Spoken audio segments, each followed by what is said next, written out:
My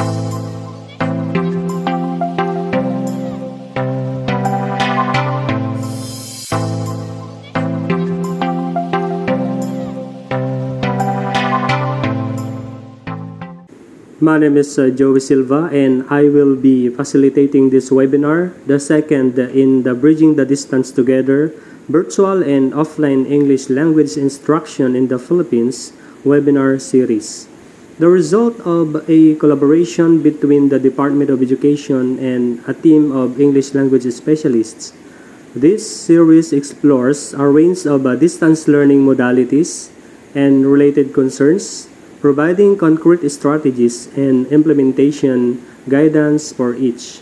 Today, we will focus on TV-based instruction, and while not all of the strategies and ideas as presented will work in your context, I encourage you to think about how you might adapt them so they can work for you.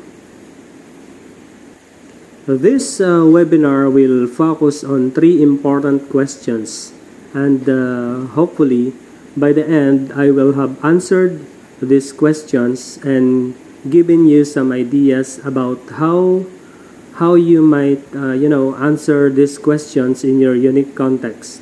The first question is, how can we be present for our students in a distance learning environment?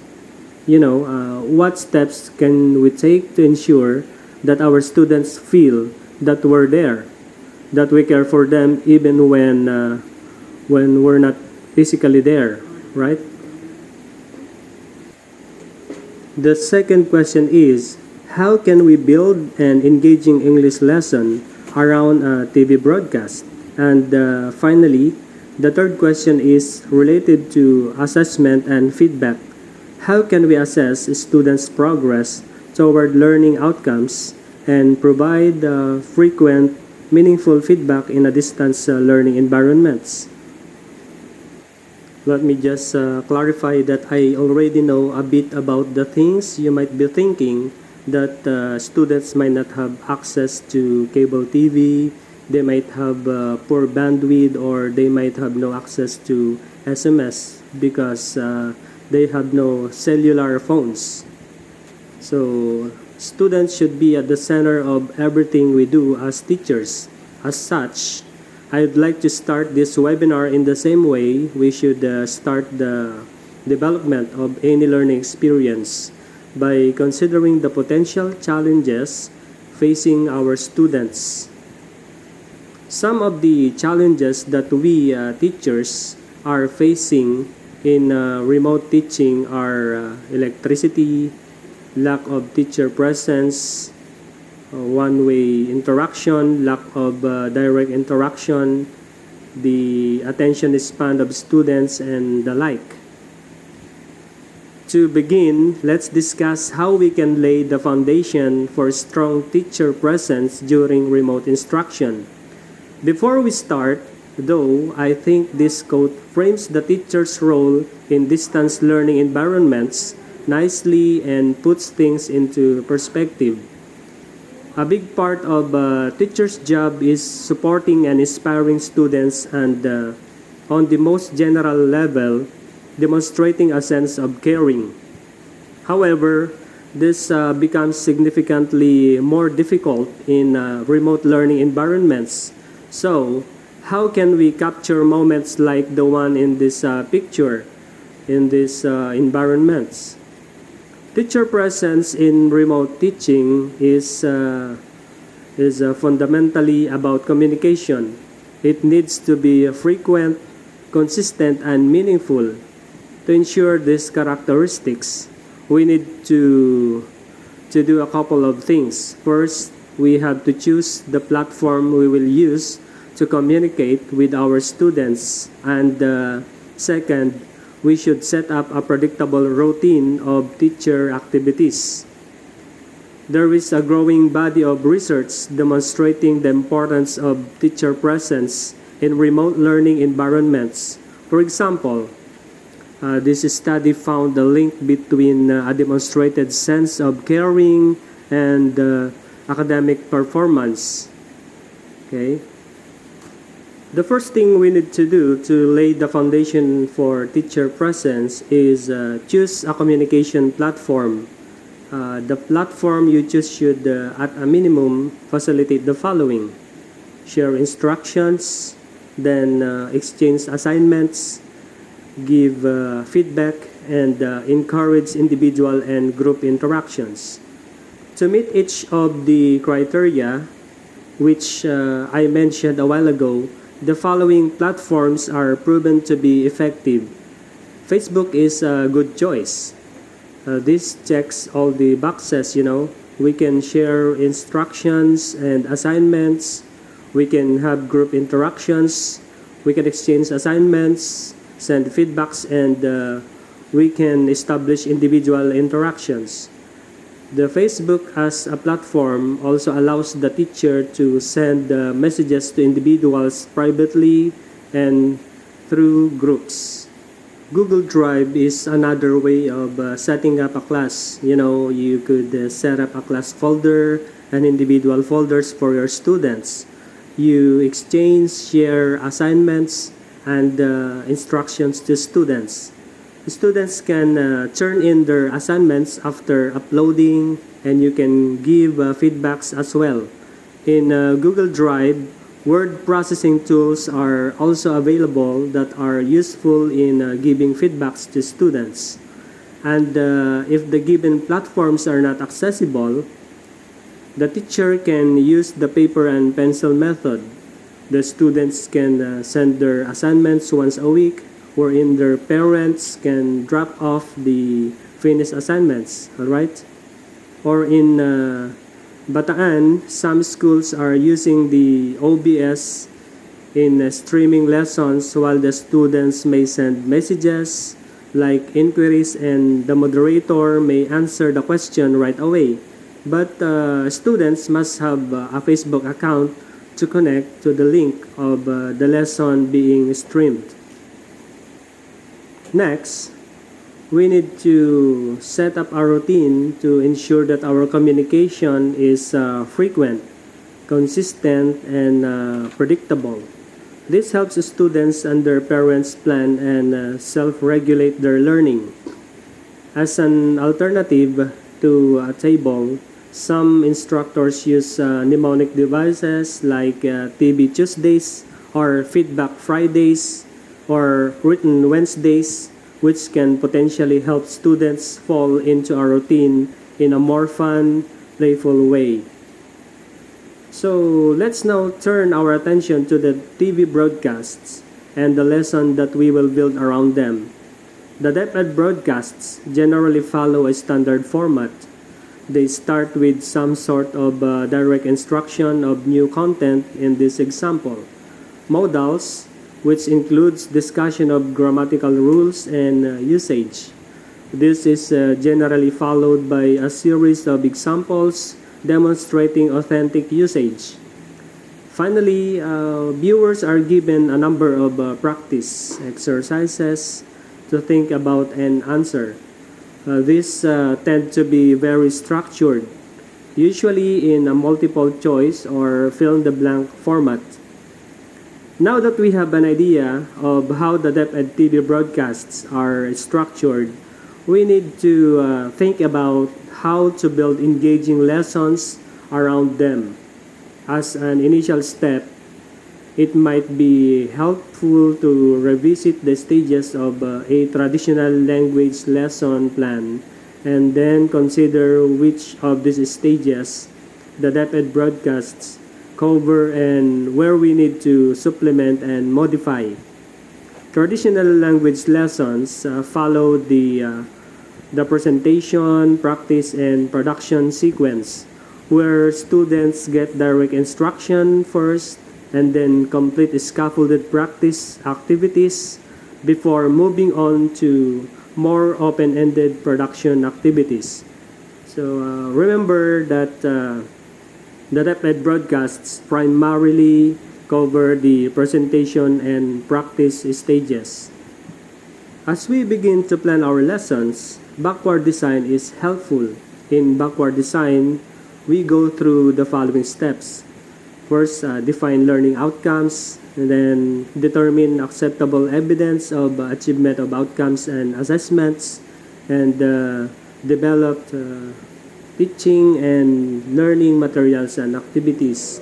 For example, in this case of modals, the learning outcome might be students will be able to use modals to offer advice on simple matters within their field of experience. Next, we need to ask ourselves what students will do to demonstrate achievement of this outcome. The students need to ask for and give advice on an online travel forum using some minimum number of modals. Now that we've defined our learning outcome and chosen our assessment task, we're ready to move on to the final step in backward design, developing the teaching and learning materials and activities. In the next context of TV-based instruction, this means thinking about what sort of materials and activities we will build around the broadcasts. We often think of watching a TV broadcast as a passive experience, but consider the following question. Can watching a TV broadcast be an active learning experience, and if so, how? So let me just remind you that active learning is any learning activity in which the students participates or interacts with the learning process, and thus watching TV broadcasts can constitute active learning in planned or if planned correctly. In order to ensure that watching the TV broadcast is an active rather than passive activity, we need to prime our students for active listening or watching before the broadcast. And we can do this in several ways. We can activate the prior knowledge of students. We have to preview challenging vocabulary or structures, and stimulate students' interest and demonstrate gaps in students' understanding.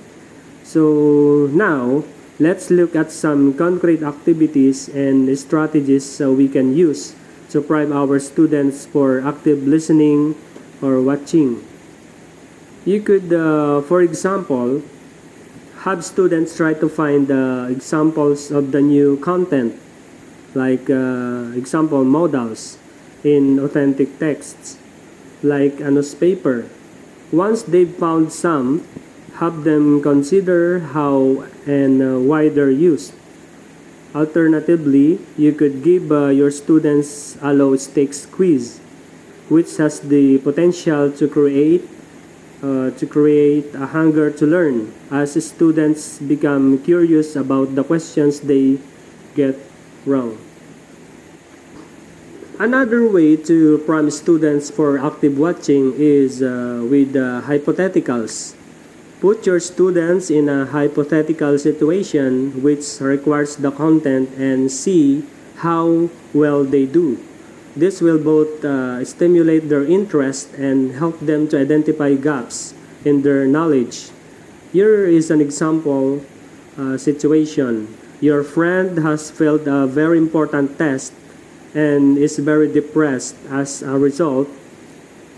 What advice would you give him or her? Using the KWL charts is another strategy worth trying. Before the broadcast, students fill out the K, or what I already know, and the W, what I would like to learn. You can also look to the SLMs for pre-broadcast activities, the what I need to know, what I know, and what's in. These sections often include activities which frame the broadcasts nicely. Now, we shift our attention to strategies and activities which engage students while they watch the broadcasts. Have students complete the exercises included in the broadcast and go a step further by considering not only the right answers but why they're right. Encourage them to jot down notes as they watch. A lesson on note-taking strategies might be a good idea. Have students keep a log of doubts, confusing points, lingering questions, etc. Ask students to maintain a list of new words from the broadcast and in particular from the examples. The broadcasts tend to move fast, which makes note-taking quite difficult. Thus, you may want to suggest that where possible and relevant, students take pictures of the TV screen. They can then mark this up and share them with each other. And after the broadcast, you can start by debriefing some of the before and during activities. Discuss the whys of the primary activities and consider how perspectives have changed. Allow them to fill out the L of the KWL chart and share and discuss lingering questions, salient points in notes, new words, etc. Exit slips, usually administered at the end of a class, are a great way to gauge students' understanding after a broadcast. In order to plan further instruction, they can take a variety of forms like the 3-2-1 pattern. For example, students list 3 things they have learned. 2 they want to learn more about, and 1 question about the current content.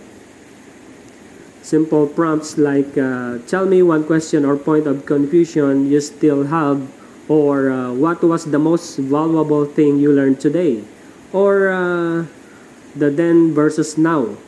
The students reflect on their understanding of a topic before and after a lesson.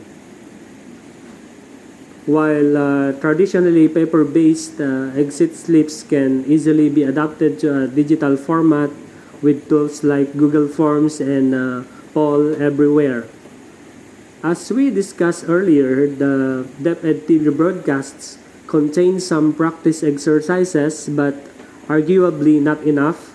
So we need to think about supplementing and adding more opportunities to practice. We can try the following. Lean on the SLMs.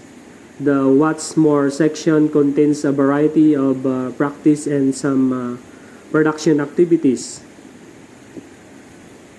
Leverage authentic content to build exercises around TV shows, news articles, etc. They may listen for 5 modals during a news broadcasts. Right?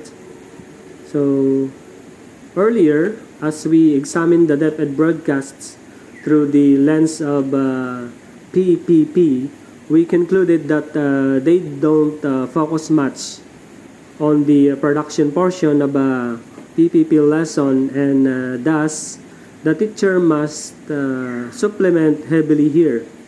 Bloom's taxonomy can be very helpful as we brainstorm and develop production tasks. With Bloom's taxonomy fresh in mind, we may develop the following tasks to allow students to use modals.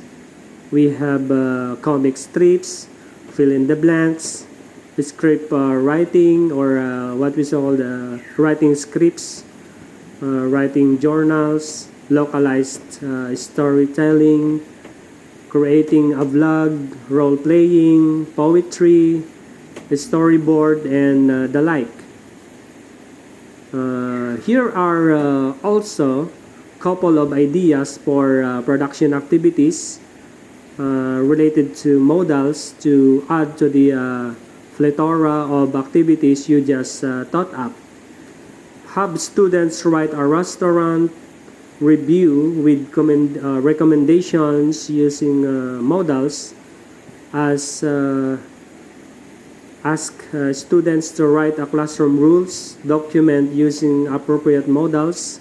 Alternatively, you could have them write or record how-to tutorial.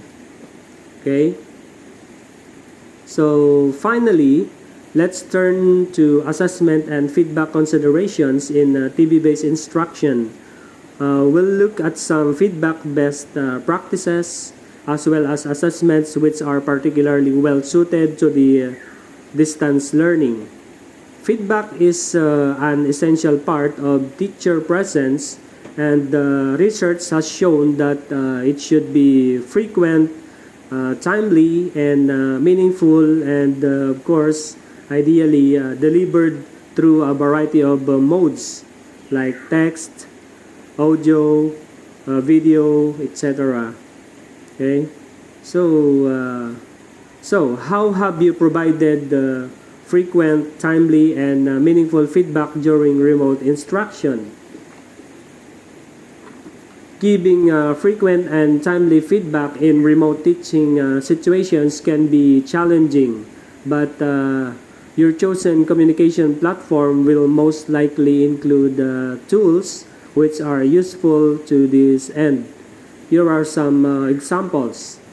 Using SMS, wherein the student takes a picture of his assignment and the teacher gives feedback through text by marking a picture or audio comments.